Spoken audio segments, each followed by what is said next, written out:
출애굽기 1장. 야곱과 함께 각기 권속을 데리고 애굽에 이른 이스라엘 아들들의 이름은 이러하니 루벤과 시므온과 레위와 유다와 이사갈과 스불론과 베냐민과 단과 납달리와 갓과 아셀이요. 이미 애굽에 있는 요새까지 야곱의 혈속이 모두 70인이었더라. 요셉과 그의 모든 형제와 그 시대의 사람은 다 죽었고 이스라엘 자손은 생육이 중다하고 번식하고 창성하고 심히 강대하여 온 땅에 가득하게 되었더라. 요셉을 알지 못하는 새 왕이 일어나서 애굽을 다스리더니 그가 그 신민에게 이르되 이 백성 이스라엘 자손이 우리보다 많고 강하도다. 자, 우리가 그들에게 대하여 지혜롭게 하자. 두렵건대 그들이 더 많게 되면 전쟁이 일어날 때에 우리 대적과 합하여 우리와 싸우고 이 땅에서 갈까 하노라 하고 감독들을 그들 위에 세우고 그들에게 무거운 짐을 지워 괴롭게 하여 그들로 바로를 위하여 국고성 비동과 라암셋을 건축하게 하니라. 그러나 학대를 받을수록 더욱 번식하고 창성하니 애굽 사람이 이스라엘 자손을 인하여 근심하여 이스라엘 자손의 역사를 엄하게 하여 고역으로 그들의 생활을 괴롭게 하니 곧 흙 이기기와 벽돌 굽기와 농사의 여러 가지 일이라. 그 시키는 역사가 다 엄하였더라. 애굽 왕이 히브리 산파 시브라라 하는 자와 부하라 하는 자에게 일러 가로되 너희는 히브리 여인을 위하여 조산할 때에 살펴서 남자여든 죽이고 여자여든 그는 살게 두라. 그러나 산파들이 하나님을 두려워하여 애굽 왕의 명을 어기고 남자를 살린지라. 애굽 왕이 산파를 불러서 그들에게 이르되 너희가 어찌 이같이 하여 남자를 살렸느냐. 산파가 바로에게 대답하되 히브리 여인은 애굽 여인과 같지 아니하고 건장하여 산파가 그들에게 이르기 전에 해산하였더이다 하매 하나님이 그 산파들에게 은혜를 베푸시니라. 백성은 생육이 번성하고 심히 강대하며 산파는 하나님을 경외하였으므로 하나님이 그들의 집을 왕성케 하신지라. 그러므로 바로가 그 모든 신민에게 명하여 가로되 남자가 나거든 너희는 그를 하수에 던지고 여자여든 살리라 하였더라. 2장. 레위 족속 중 한 사람이 가서 레위 여자에게 장가들었더니 그 여자가 잉태하여 아들을 낳아 그 준수함을 보고 그를 3달을 숨겼더니 더 숨길 수 없이 되매 그를 위하여 갈상자를 가져다가 역청과 나무진을 칠하고 아이를 거기 담아 하숫과 갈대 사이에 두고 그 누이가 어떻게 되는 것을 알려고 멀리 섰더니 바로의 딸이 목욕하러 하수로 내려오고 시녀들은 하숫가에 거닐 때에 그가 갈대 사이의 상자를 보고 시녀를 보내어 가져다가 열고 그 아이를 보니 아이가 우는지라. 그가 불쌍히 여겨 가로되 이는 히브리 사람의 아이로다. 그 누이가 바로의 딸에게 이르되 내가 가서 히브리 여인 중에서 유모를 불러다가 당신을 위하여 이 아이를 젖먹이게 하리이까. 바로의 딸이 그에게 이르되 가라. 그 소녀가 가서 아이의 어미를 불러오니 바로의 딸이 그에게 이르되 이 아이를 데려다가 나를 위하여 젖을 먹이라. 내가 그 삭슬 주리라. 여인이 아이를 데려다가 젖을 먹이더니 그 아이가 자라매 바로의 딸에게로 데려가니 그의 아들이 되니라. 그가 그 이름을 모세라 하여 가로되 이는 내가 그를 물에서 건져내었음이라 하였더라. 모세가 장성한 후에 한 번은 자기 형제들에게 나가서 그 고역함을 보더니 어떤 애굽 사람이 어떤 히브리 사람 곧 자기 형제를 치는 것을 본지라. 좌우로 살펴 사람이 없음을 보고 그 애굽 사람을 쳐 죽여 모래에 감추니라. 이튿날 다시 나가니 두 히브리 사람이 서로 싸우는지라. 그 그른 자에게 이르되 내가 어찌하여 동포를 치느냐 하매 그가 가로되 누가 너로 우리의 주제와 법관을 삼았느냐. 내가 애굽 사람을 죽인 같이 나도 죽이려느냐.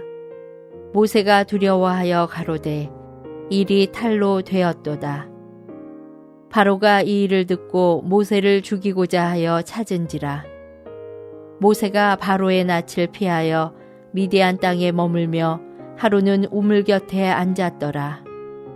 미디안 제사장에게 7달이 있더니 그들이 와서 물을 길어 구유에 채우고 그 아비의 양 무리에게 먹이려 하는데 목자들이 와서 그들을 쫓는지라. 모세가 일어나 그들을 도와 그 양 무리에게 먹이니라. 그들이 그 아비 루엘에게 이를 때에 아비가 가로되 너희가 오늘은 어찌하여 이같이 속히 돌아오느냐. 그들이 가로되 한 애굽 사람이 우리를 목자들의 손에서 건져내고 우리를 위하여 물을 길어 양무리에게 먹였나이다. 아비가 딸들에게 이르되 그 사람이 어디 있느냐. 너희가 어찌하여 그 사람을 버리고 왔느냐. 그를 청하여 음식으로 대접하라 하였더라. 모세가 그와 동거하기를 기뻐하매 그가 그 딸 십보라를 모세에게 주었더니 그가 아들을 낳음에 모세가 그 이름을 게르솜이라 하여 가로되 내가 타국에서 객이 되었음이라 하였더라. 여러 해 후에 애굽 왕은 죽었고 이스라엘 자손은 고역으로 인하여 탄식하며 부르짖으니 그 고역으로 인하여 부르짖는 소리가 하나님께 상달한지라. 하나님이 그 고통 소리를 들으시고 아브라함과 이삭과 야곱에게 세운 그 언약을 기억하사 이스라엘 자손을 권념하셨더라. 3장. 모세가 그 장인 미디안 제사장 이드로의 양 무리를 치더니 그 무리를 광야 서편으로 인도하여 하나님의 산 호렙에 이르매 여호와의 사자가 떨기나무 불꽃 가운데서 그에게 나타나시니라. 그가 보니 떨기나무에 불이 붙었으나 사라지지 아니하는지라. 이에 가로되 내가 돌이켜 가서 이 큰 광경을 보리라. 떨기나무가 어찌하여 타지 아니하는고 하는 동시에 여호와께서 그가 보려고 돌이켜 오는 것을 보신지라. 하나님이 떨기나무 가운데서 그를 불러 가라사대 모세야 모세야 하시매 그가 가로되 내가 여기 있나이다. 하나님이 가라사대 이리로 가까이 하지 말라. 너의 선 곳은 거룩한 땅이니 내 발에서 신을 벗으라. 또 이르시되 나는 내 조상의 하나님이니 아브라함의 하나님, 이삭의 하나님, 야곱의 하나님이니라. 모세가 하나님 배웠기를 두려워하여 얼굴을 가리우매 여호와께서 가라사대 내가 애굽에 있는 내 백성의 고통을 정령히 보고 그들이 그 간역자로 인하여 부르짖음을 듣고 그 우고를 알고 내가 내려와서 그들을 애굽인의 손에서 건져내고 그들을 그 땅에서 인도하여 아름답고 광대한 땅, 젖과 꿀이 흐르는 땅, 곧 가나안 족속, 헷 족속, 아모리 족속, 브리스 족속, 히위 족속, 여부스 족속의 지방에 이르려 하노라. 이제 이스라엘 자손의 부르짖음이 내게 달하고 애굽 사람이 그들을 괴롭게 하는 학대도 내가 보았으니 이제 내가 너를 바로에게 보내어 너로 내 백성 이스라엘 자손을 애굽에서 인도하여 내게 하리라. 모세가 하나님께 고하되 내가 누구간데 바로에게 가며 이스라엘 자손을 애굽에서 인도하여 내리이까. 하나님이 가라사대 내가 정녕 너와 함께 있으리라. 내가 백성을 애굽에서 인도하여 낸 후에 너희가 이 산에서 하나님을 섬기리니 이것이 내가 너를 보낸 증거니라. 모세가 하나님께 고하되 내가 이스라엘 자손에게 가서 이르기를 너희 조상의 하나님이 나를 너희에게 보내셨다 하면 그들이 내게 묻기를 그의 이름이 무엇이냐 하리니 내가 무엇이라고 그들에게 말하리이까. 하나님이 모세에게 이르시되 나는 스스로 있는 자니라. 또 이르시되 너는 이스라엘 자손에게 이같이 이르기를 스스로 있는 자가 나를 너희에게 보내셨다 하라. 하나님이 또 모세에게 이르시되 너는 이스라엘 자손에게 이같이 이르기를 나를 너희에게 보내신 이는 너희 조상의 하나님 곧 아브라함의 하나님 이삭의 하나님 야곱의 하나님 여호와라 하라. 이는 나의 영원한 이름이요 대대로 기억할 나의 표현이라. 너는 가서 이스라엘 장로들을 모으고 그들에게 이르기를 여호와 너희 조상의 하나님 곧 아브라함과 이삭과 야곱의 하나님이 내게 나타나 이르시되 내가 실로 너희를 건고하여 너희가 애굽에서 당한 일을 보았노라. 내가 말하였거니와 내가 너희를 애굽의 고난 중에서 인도하여 내어 젖과 꿀이 흐르는 땅 곧 가나안 족속, 헷 족속, 아모리 족속, 브리스 족속, 히위 족속, 여부스 족속의 땅으로 올라가게 하리라 하셨다 하면 그들이 내 말을 들으리니 너는 그들의 장로들과 함께 애굽 왕에게 이르기를 히브리 사람의 하나님 여호와께서 우리에게 임하셨은즉 우리가 우리 하나님 여호와께 희생을 드리려 하오니 사흘 길쯤 광야로 가기를 허락하소서 하라. 내가 아노니 강한 손으로 치기 전에는 애굽 왕이 너희의 가기를 허락지 아니하다가 내가 내 손을 들어 애굽 중에 여러 가지 이적으로 그 나라를 친 후에야 그가 너희를 보내리라. 내가 애굽 사람으로 이 백성에게 은혜를 입히게 할지라. 너희가 갈 때에 빈손으로 가지 아니하리니 여인마다 그 이웃 사람과 및 자기 집에 우거하는 자에게 은폐물과 금폐물과 의복을 구하여 너희 자녀를 꾸미라. 너희가 애굽 사람의 물품을 취하리라.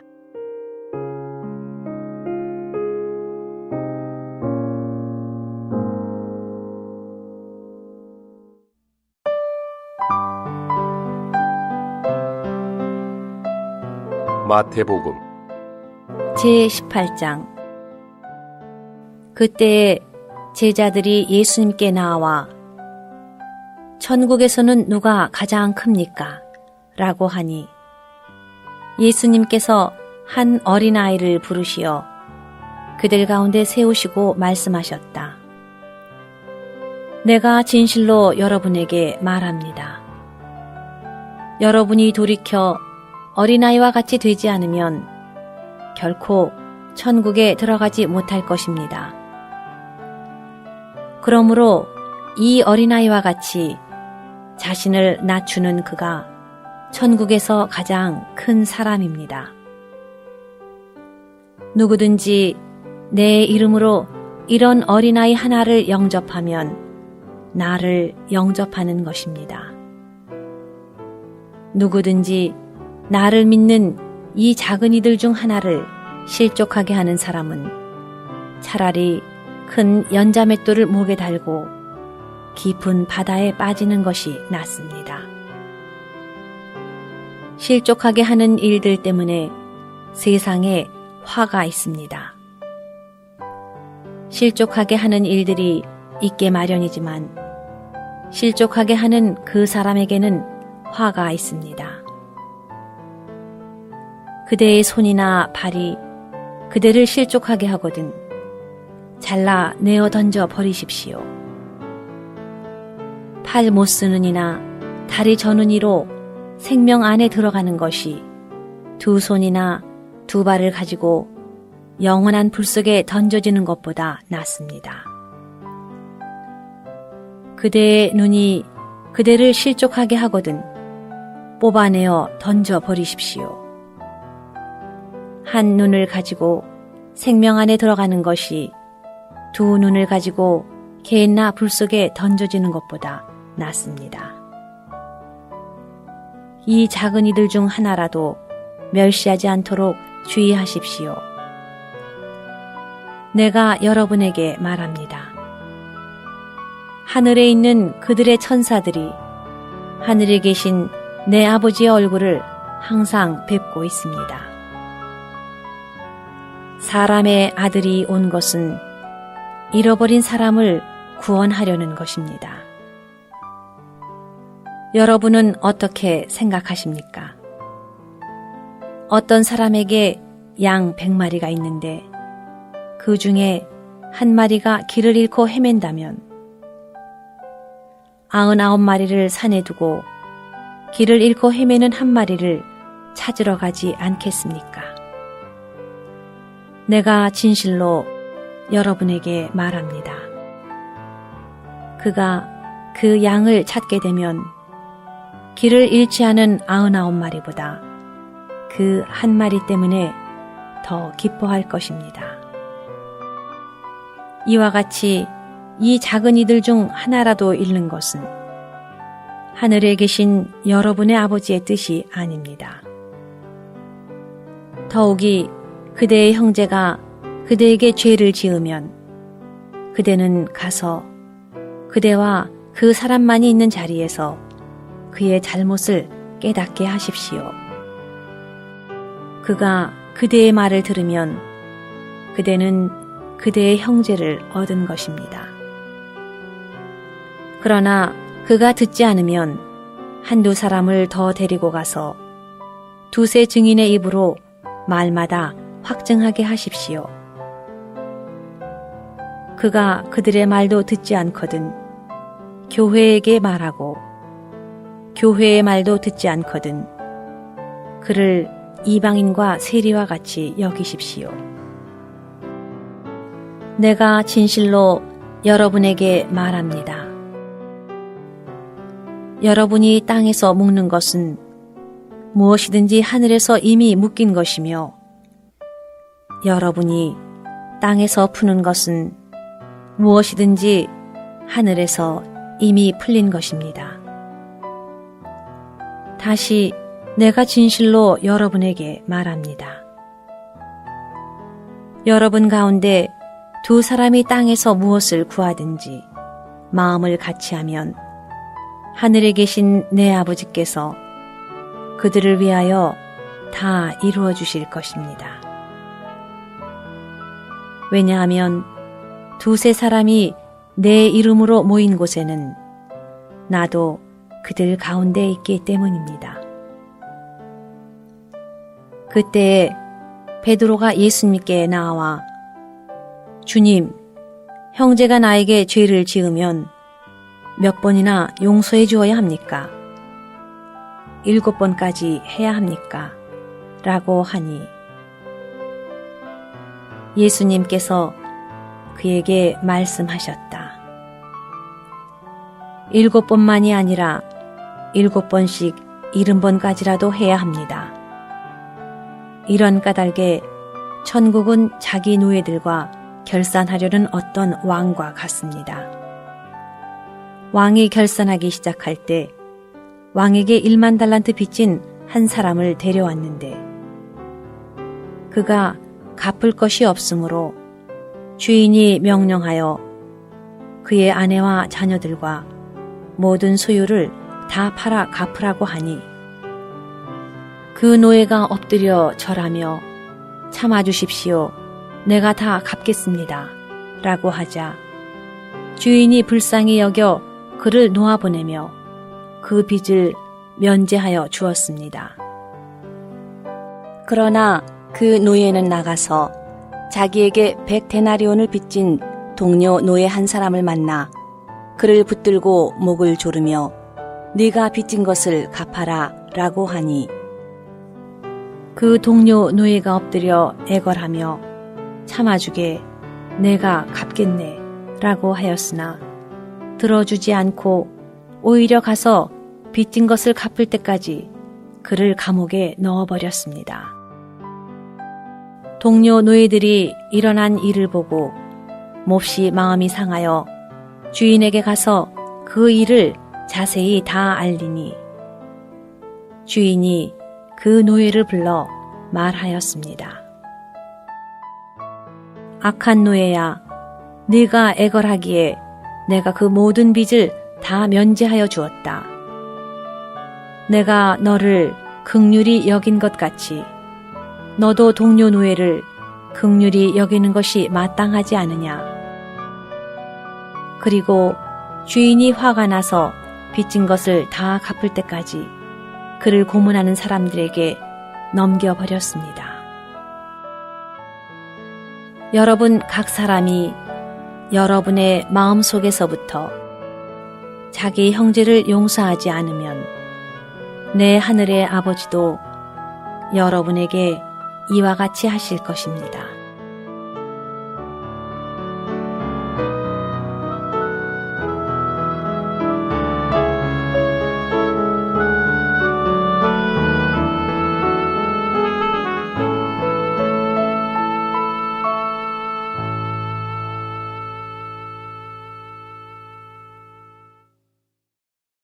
(2016년) 겨울 훈련 집회 에스겔서 결정 연구 첫 번째. 정상적인 그리스도인의 영적인 역사. 바람과 구름과 불과 호박금. 2주 2일 아침의 누림. 에스겔 1장 4절. 내가 보니 북쪽에서부터 폭풍과 큰 구름이 오는데. 출애굽기 13장 21절. 여호와께서 그들 앞에 가시며 낮에는 구름 기둥 속에서 길을 인도하시고. 잠언 16장 15절. 왕의 희색은 생명을 뜻하나니 그의 은총이 늦은 비를 내리는 구름과 같으니라. 폭풍은 항상 구름을 동반합니다. 바람이 있다면 분명히 구름이 있을 것입니다. 구름은 바람이 분 것의 결과이기 때문입니다. 폭풍과 마찬가지로 구름도 성령을 상징합니다. 성령께서 우리를 만지실 때 그분은 바람과 같으십니다. 성령께서 우리를 방문하고 우리를 덮으실 때 그분은 구름과 같으십니다. 성령은 구름처럼 우리와 함께 머무시며 우리를 덮으십니다. 에스겔서 1장 4절의 구름은 그분의 백성을 덮으시는 하나님을 상징합니다. 우리는 품다라는 말을 사용하여 구름이 그분의 백성을 품으시는 하나님이라고 말할 수 있습니다. 그러므로 구름은 바로 품으시는 하나님이었습니다. 하나님은 바람처럼 오시지만 구름처럼 머무십니다. 그분은 구름처럼 머무시면서 우리를 덮으시고 우리 위에 들이우시며 우리를 품으시면서 그분의 임재를 누리게 하십니다. 이것에 의해 하나님은 우리의 일상생활 가운데서 그분 자신께 속한 무언가를 산출하십니다. 얼마나 놀랍습니까? 이것이 덮는 구름으로 예표되시는 덮으시는 하나님입니다. 오늘의 읽을 말씀. 이스라엘 백성의 역사를 살펴봄으로써 우리는 구름이 상징하는 바를 더욱 충분히 이해할 수 있습니다. 많은 때 하나님은 그늘을 드리우는 큰 구름처럼 이스라엘 백성에게 나타나 그들을 방문하셨습니다. 예를 들어 이스라엘 백성은 이집트에서 나와 홍해를 건넜습니다. 이것에 관해 바울은 우리 조상들은 모두 구름 아래 있었고 바다 가운데로 지나갔습니다. 그래서 그들은 모두 구름 속에서 또 바다 속에서 침례를 받아 모세에게 속하게 되었으며 라고 말합니다. 이스라엘 백성을 덮었던 구름은 하나님의 영을 예표합니다. 결국 이스라엘 백성은 시나이 산에 이르러 거기에 진을 쳤습니다. 출애굽기 19장 9절에서 주님은 모세에게 내가 짙은 구름 속에서 너에게 가겠다 라고 말씀하셨고 16절은 짙은 구름이 산을 덮은 가운데 라고 말합니다. 출애굽기 24장은 구름이 산을 덮었다. 여호와께서 구름 속에서 모세를 부르셨다. 모세는 구름 속으로 들어가 산으로 올라갔다. 라고 말합니다. 나중에 회막이 하나님을 위하여 세워진 후 하나님의 영광이 회막에 충만하며 구름이 회막을 덮고 그 위에 머물렀습니다. 모든 백성은 구름이 회막을 덮고 있는 것을 볼 수 있었습니다. 그 구름은 하나님의 방문하심과 그분께서 그들과 함께 거하심을 상징합니다.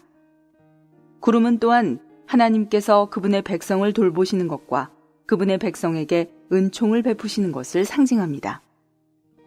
하나님은 그들을 돌보시기 위해 구름처럼 나타나셔서 그들을 덮으시고 그들에게 들이우십니다. 잠언 16장 15절은 왕의 은총이 늦은 비를 내리는 구름과 같다고 말합니다. 은혜로운 방문을 통해서 하나님은 구름처럼 우리에게 오셔서 우리를 돌보시고 우리에게 은총을 베푸십니다. 에스겔서 1장 4절에서 구름은 바람과 관련하여 언급되었습니다. 바람과 구름은 하나님과 우리 사이에 중요한 영적인 상호작용을 가리킵니다. 우리는 부흥의 때에 영적인 상호작용을 체험합니다. 먼저 성령께서 우리를 만지고 감동시키시어 주님을 향하게 하시고 우리 자신의 타락을 보게 하여 회개하고 죄들을 자백하게 하십니다. 이때 우리는 하나님께서 구름과 같이 우리를 방문하시어 우리에게 들이우시며 우리를 덮으신다는 느낌을 갖습니다. 또 우리는 하나님의 은혜가 우리 위에 임하여 마치 천막처럼 우리를 덮는다는 느낌을 가질 것입니다. 바람이 불어오는 것은 하늘에 속하고 품고 그늘을 들이우는 구름의 형태로 하나님의 임재를 우리에게 가져다 줍니다. 우리 모두는 품고 그늘을 들이우는 구름과 같은 주님의 임재를 체험할 필요가 있습니다. 가르침이나 교리에만 만족해서는 안 됩니다. 성경을 대할 때 많은 지식을 찾으려고 하지 말고 주님 자신을 추구할 필요가 있습니다. 우리는 말씀 앞에 나아올 때 다음과 같이 기도해야 할 것입니다. 주님, 저에게 바람과 구름이 필요합니다. 주님, 제게 북쪽에서 오는 폭풍처럼 불어오시고 그늘을 들이우는 구름처럼 저를 덮으소서. 바람처럼 저에게 임하시고 구름처럼 저와 함께 머무소서.